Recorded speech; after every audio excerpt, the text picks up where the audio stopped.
Hey guys, what's happening? Brent Axe here from syracuse.com, and we're here on Facebook Live, ready to talk some Syracuse football with you. And we are here following Dino Babers' press conference and following Syracuse's 27-19 loss to Miami, and Syracuse heads into what is a much-needed bye week, particularly for quarterback Eric Dungey. What an amazing game for Dungey on both ends of the spectrum, as we will talk about here. And it's unfortunately for Syracuse another close but no cigar loss.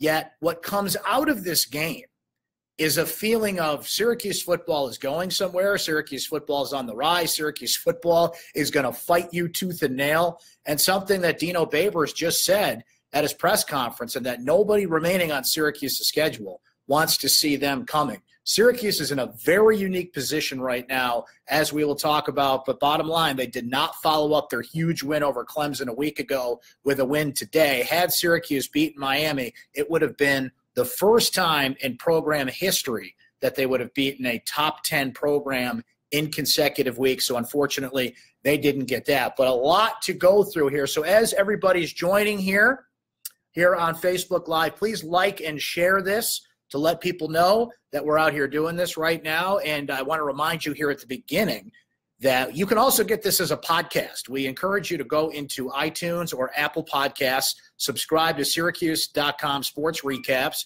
and you'll get this very recap after every Syracuse football game. We're going to be doing this for basketball as well, sent to you via podcast. We love it if you join us here on Facebook Live, but just so you know, you've got another way to take this in. So we'll get everybody a moment to kind of get in here. And again, please like and share this if you're heading in on Facebook Live. And as we mentioned, this is going to be a podcast as well. So Syracuse is – what an interesting position they have put the fan base in, because that's a tough loss at Miami, and a trend continued. And I'm going to focus in on three games here. And those three games are NC State, LSU, and this game. And what all three of those games have in common is that Syracuse did not start off well, but fought like heck in the second half and made all of those a game.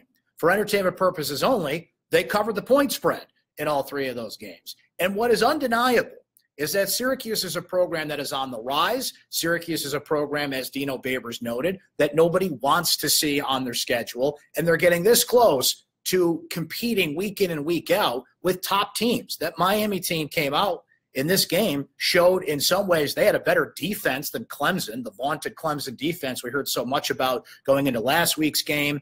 Eric Dungey throws 4 interceptions in this game. Yet what is the narrative that Syracuse fans are going to discuss about Dungey coming out of this game? That kid is tough as nails. I think we knew that. I think Syracuse fans knew that, but this kid's out there. First of all, my man's out there Bruce Lee-ing people. Wow, drop kicking people on the football field. He did it a few times in this game. But this is, and again, the weird spot that Syracuse fans are in this game. There is no doubt that Eric Dungey cost them this football game. You win and lose with your quarterback. Your quarterback threw 4 interceptions. He dug just deep enough a hole for Syracuse in the first half that they couldn't quite get out of it. But despite let's look at the numbers. Eric Dungey was 13 of 41 for 137 yards and 4 interceptions. 9 out of 10 times, you're going to look at that, you're going to say, boy, you had an awful game. And he did have awful parts of this game, but he also led this team back and had them in a position to, with down 1 score after Miami throws the big touchdown pass to go up 27-19, it's still a 1-score game, and everybody's watching this saying, you left too much time on the clock. There's 2 minutes and 41 seconds to go. You didn't burn enough time. You gave Syracuse a chance. They didn't capitalize on that. So much like the LSU, NC State games, and again, the common thread to all of those is what? They're all road games. Syracuse hasn't broken through on the road, but they have come so close. The Clemson win last week, you can't live on it forever, but it validates what is undeniable at this point. And what is undeniable at this point is that Syracuse football is getting better. Syracuse football is on the rise. They're just not quite where they need to be to win these types of games consistently. But you got to remember, they're doing this without key guys on defense. Josh Black, Kendall Coleman, Antoine Cordy, not there on defense. The offense certainly has had its struggles in this game from Dungey, but Dante Strickland gets over 100 yards. Steve Ishmael got hurt and came back. The story of this game, I think, is going to be grit and toughness, and fans are going to take that away from it. You should not let the loss go. You should not let the fact that Syracuse is this close to winning a few of these games this year, but it's better than the alternative being you have no shot in these games and you're a program going the other way and you're looking for a coach again. I think the thought that came out of the Clemson game was that John Wildhack, the athletic director at Syracuse, has to do all he can to lock up Dino Babers, and I don't think that thought's going to go away here for Syracuse fans. Okay, I think we say this a lot. I think it's almost cliche at this point, but can you name me a quarterback that needs a bye week more than Eric Dungey? He went out there, got thrown around, beat up, hit, 4 interceptions. He's drop kicking people. I mean, my man's just going to sleep for like the next 3 days. Syracuse goes into a bye week, and they get Florida State out of the bye week. Florida State lost to Louisville today. Florida State blew that game. Florida State had it, was right there, bad turnover at the end, and almost took down Lamar Jackson in Louisville. And Syracuse has to play Lamar Jackson in Louisville Road here as well. But Florida State's 2-4. The Florida State has to fight tooth and nail just to get bowl eligible. Think of the role reversal here. Syracuse is just a couple wins away from getting bowl eligible here. And Florida State's the team that's 2-4 and has to pull off a big win over Clemson or somebody down the road here and take care of business just to get bowl eligible. So what an opportunity for Syracuse to get Florida State coming out of the bye. Some things to fix in the bye, namely, you got to start better than this. You know, Syracuse now in 3 road games has started slow, and weather was not a factor in this game. You know what was a factor, though, to be fair? That field was in awful condition, and it really befuddles me how a National Football League stadium and an NFL, operations crew, if you will, Hard Rock Stadiums where the Miami Dolphins play, can have such a bad field. I mean, I might be asking a dumb question here, but why don't they have field turf there? Does it get too hot? That could be the answer why they don't have field turf in Miami. But that field got torn apart last week. They resodded it this week, and footing was awful in this game. But, despite that, how about your boy Cole Murphy? 53-yard field goal in this game, a prior field goal. He slipped and still put it through. I mean, you want to talk about a Lloyd Christmas. You went and totally redeemed yourself. Cole Murphy has been great the past few weeks, and he was great on grass from long distance in this game, including a 53-yarder, which is tied for, if my notes are correct here, it's a top 5 kick in Syracuse football history. So good for Cole Murphy. We mentioned the toughness of Eric Dungey, Dante Strickland running the football. I liked how Syracuse used Mo Neal in this game. I'd like to see more of that. Steve Ishmael just couldn't get open and just didn't have his typical game. Merv Phillips was getting some catches. Syracuse didn't spread the ball out as much, but part of that had to do with, again, the wave that Eric Dungey rides in this game. He was under duress all game. What happened last week against Clemson, really good defense. They got to Dungey early, 6 sacks in basically a quarter and a half, but then couldn't get to him the rest of the game. Miami got to Dungey all game long. He's throwing on the run. He's under duress, never got comfortable. So this turned out to be a harder defense to navigate than Clemson did a week ago, obviously, with the way Syracuse played in that game. The offensive line had a tough day. The offensive line last week was brilliant against Clemson, despite giving up 6 sacks. This week, they really struggled. They struggled with the turf. They struggled with Miami's speed. They struggled to stick to their assignments, which just goes to show you why Dungey had to fight like hell through this football game. Part of it was, the offensive line just couldn't protect him here. So what are you guys saying here in the comments? Let's take a look here. Joe says, after last week's win, a flat start this week, not surprising. In a way, but again, Joe, the pattern is that they've done this a few times now, particularly on the road. And they've got a road game coming out of the bye week. So Dino Babers has a week to kind of figure out why that's been the case and how Syracuse can start better on the road in the first half. Jeff says, I think this team is going to take a big leap forward next year. And I agree. They're showing it now. This is how you show you're a program on the rise. You beat a top 10 team last week. You played a top 10 team tooth and nail. I mean, guys, think about this. Miami had 4 interceptions. They got 10 points off those turnovers in the first half. They go into halftime down 10. They did not cash in those chips. Now, they helped Syracuse's cause with some drops, but, they did not do what a top 10 team should do to a team, air quotes, like Syracuse. I just saw somebody fly through in the comments here. It's off my screen, so I can't read it, but absolutely got to give credit to this defense. Think how much heat Brian Ward took last year, and Syracuse fans were wondering about this Tampa 2 and this defense. They gave up 76 points to Pitt to end the year, and you're like, well, where is this going? And then you come in this year, and you got a defensive line that everybody questioned. You knew the linebackers were experienced and tough, and Zaire Franklin and Paris Bennett are potential NFL talents. We were wondering about the secondary. Now think about this. Scoop Bradshaw's hurt. Antoine Cordy's hurt. Josh Black is hurt. Kendall Coleman is hurt. And this defense, time after time, and they did it again today, making third down stops, making plays. Those Miami receivers dropped some passes, but, that Syracuse defense was exhausted. It had to keep coming in and kept Syracuse in this game throughout. So big hat tip to that Syracuse defense, not only today, but through the season. And they continued it again today. They're still one of the best third down defenses in college football. Daniel says they haven't won on the road, and you're right, they need to. That's the next step. That's the next check mark that Syracuse has got to get better at. There's no denying that. And I mentioned LSU, NC State this game. The pattern is start slow in the first half, kind of figure it out, make it a game. But all three of those games, they dug themselves too much of a hole to get out of. In this particular game, it was Dungey's interceptions in the first half, throwing to, and on a couple of those passes, I'm thinking about it in my head now, Steve Ishmael is on his own island, and Dungey just didn't even see him.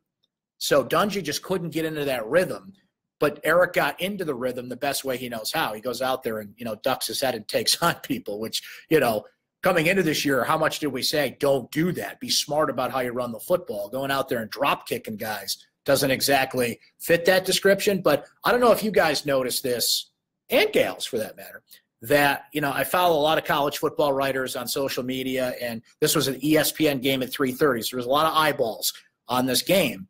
And what I noticed was people saying pretty much in unison and pretty much saying, collectively in some form, hey, look at Syracuse on the rise here. And Eric Dungey is one tough, son of a gun. And he had an awful game. When you look at the numbers, you look at the interceptions, but the way he kept this team in the second half. So it's good that Syracuse is gaining respect, but at the same time, they need wins.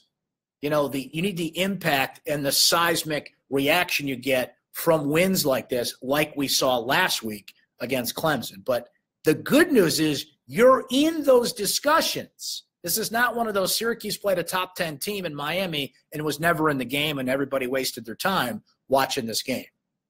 So Syracuse has got to feel good about itself collectively going into the bye week.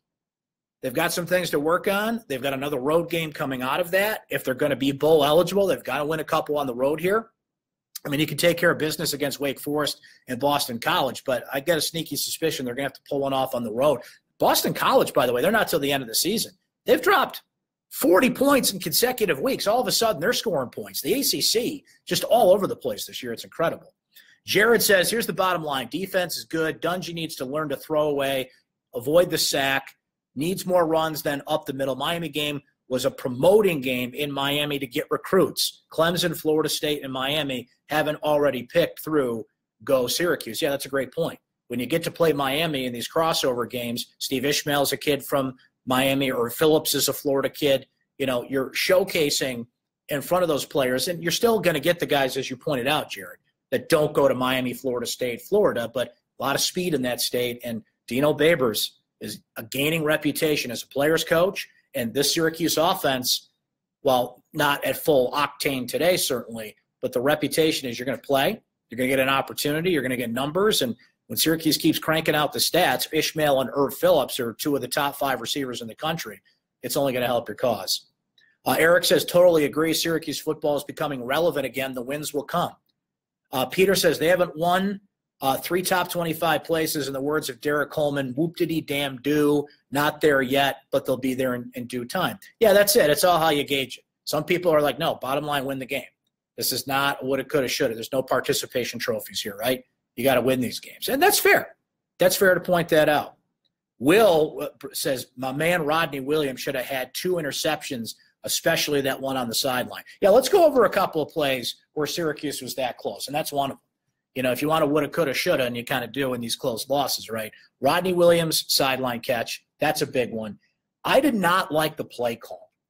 I did not like the play call when they're down 20-16. There's about 10 minutes to go. So they come out. Eric Dungey goes over to Butler. Butler, who is a high school quarterback, and they've run this play a couple times this year, but instead of going downfield, instead of getting the ball into your playmaker's hands, looking for speed, looking for the first down, he goes back to Eric Dungey. Now, you got to remember they went into that timeout because Dungey was exhausted. They let 30 seconds roll off the clock before they called a timeout because Dungey was exhausted. So I did not like that play call right there. I think that was a mistake on Dino's part. I think Dino made a few mistakes in this game. If you play calling mistakes in this game, and you got to try some things when you're in a hole and try and get out of that. But, the Rodney Williams interception, I think that play was big. There were some bad missed calls on Syracuse's part, but certainly some makeup calls that came later in the game. And one of those was Christopher Frederick had a defensive pass interference, but they reversed it. So for all the growing rumblings about the officials through the game, they kind of made up for it later. There's a few other plays, a few other woulda, coulda, shouldas that could have, you could look at here. Syracuse, one thing about this defense that I want to mention, I want to make sure we mention by name here, is Chris Slayton. Chris Slayton, the last 2 weeks, has made ankle tackles that have come in huge spots. Third down last week, Clemson, kind of pulls a Johnny from Karate Kid, sweep the leg, right, and knocks out the Clemson quarterback. Knocked him out of the game, but then the backup quarterback that came in knocked him out on a third down play. And then in this game, big third down, sweeps the ankle again on a 3rd and 11. Now it's 4th and 3, incomplete because Syracuse brought the pressure up the middle. So Chris Slayton, we've talked a lot about Paris Bennett and certain players that have been called out by name. Chris Slayton is turning into one of the best players on that defense. We wanted to make sure to give him a shout out. So let's see what else you guys are saying about this. Joe says 8-4, very possible at this point. I really can't disagree with that. I can't. This team is showing they can play with anybody. The confidence is there. You look down the road here, Syracuse obviously is going into a rare circumstance where they're the better team than Florida State. They'll probably be favored in that game, believe it or not. Florida State's got a lot of talent, a lot of speed, and everything that you would expect them to have, but they're just not playing well. Today, they just let one slip right through their fingers against Louisville. Against Louisville. So you got Florida State, then you got Wake Forest back at home. Wake Forest started out really well. They're kind of in a gauntlet of their schedule. They play Georgia Tech tonight, so we'll see how they come out of that game as we speak here on Facebook Live on Saturday night. But Syracuse at home can certainly win that game. And then you got Louisville and Boston College. One on the road at Louisville, one at home against BC. Now, again, BC looks like a tougher out now because they're scoring points. Louisville's got Lamar Jackson, who can win a game on his back, as we saw last year. Guy came in here and, basically dropped 62 points on his own against the Orange. So there's still work to be done. But did any of those 4 opponents say to you, no way, they can't win that game? All Syracuse has done all year is prove at least they're going to be in the game. They clean up some things, particularly starting better in the first half on the road. Now all of a sudden you're gaining steam and you're going somewhere here. So 8-4 is possible. 6 wins, I think, has to be expected now. I think my opinion has changed on that. Syracuse has shown me enough that, okay, it's bowl game time, because you know what makes a team better when they're that close and they've got to improve on these things? 15 extra practices that come with a bowl game. So that's become crucial for Syracuse. Jeff writes, they got to use Ravian Pierce down the middle more. I agree with you, Jeff. The problem with that is Ravian Pierce has a little bit of a penalty problem right now. He has been one of the main culprits for this team in some key penalties. He kind of loses his cool out there, so they've got to rein him in on that. But especially when your quarterback's under pressure and, he's looking to just kind of get back in a rhythm, they've got this great pass-catching tight end. Where I'll be fair and balance that out is they were using more Mo Neal today. And I'm very happy about that. I think Mo Neal needs the ball in his hands more, and they were kind of hesitant about that because he's a younger guy. Certainly he's got to get bigger, but he's just a playmaker. You don't have to give him the ball as much as you give it to, an Irv Phillips or some of your key guys. But he gets first downs. He's not on opposing teams' radar screens right now as somebody you got to key in on. So I think we're going to see a little bit more of Mo Neal coming out of that bye week.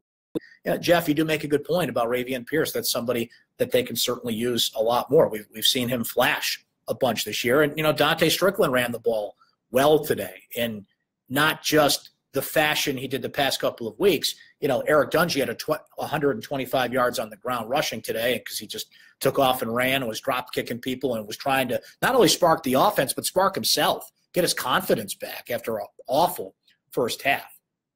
So what a spot we're in right now, because it's frustrating.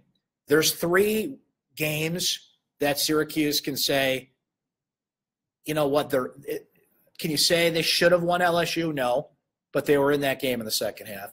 Should they have won NC State? No, but they made them nervous, and this is another one of those games. Mark Richt in Miami, Mark Richt was saying it in the post-game interview on ESPN even, about you just see the look on their face and you just feel the respect that's coming Syracuse's way. Dino Babers, I don't want to speak for him, but it's pretty much going to be like, that's great, but look at last week. The ultimate respect comes when you win games like this, not, the old Hall & Oates, so close yet so far away. So Syracuse is a bye week.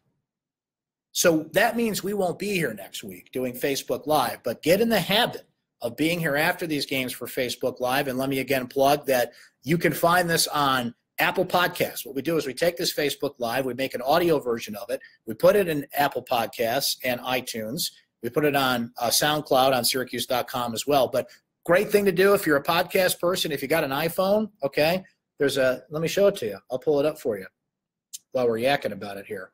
And, of course, my phone wants to do a software update while we're talking about this. Not now, iPhone. So on your iPhones, guys, you see this purple podcast button right there? Okay. You hit the podcast button, okay, and it brings up all this fun stuff. Woo-doo-doo-doo-doo-doo, okay. There's a search function, okay, see that?